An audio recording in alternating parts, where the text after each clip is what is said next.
Kryetari i komunës së Gjoçe Petrovit Aleksandr Stojkoski, i shoqëruar nga kryeministri Kristian Miskoski, sot në shkollën fillore Joakim Kroshovski në fshatin Volkov, kanë hedhur gruthemelin për fillimin e ndërtimit dhe zgjerimin e shkollës me 8 klasa të reja.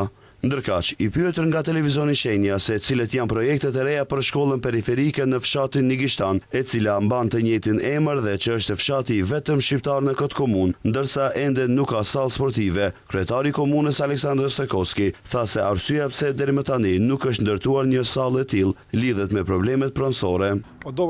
Nuk ka sallë sporti sepse ka probleme me pronësinë, e cila për vite të shumta nuk është zgjidhur. Punojmë që fillimisht ta zgjidhim problemin e pronësisë, pasi ilegalisht nuk mundemi të ndërtojmë asnjë lloj ndërtimi.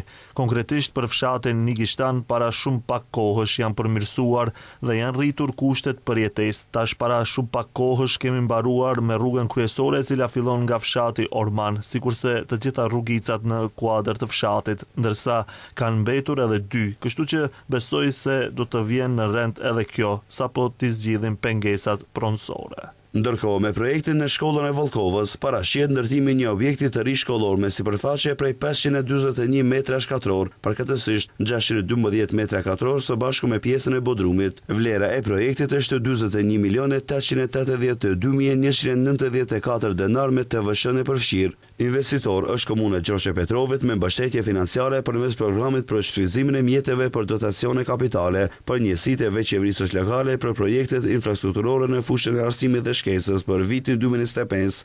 Afati për realizimin e projektit është 12 muaj.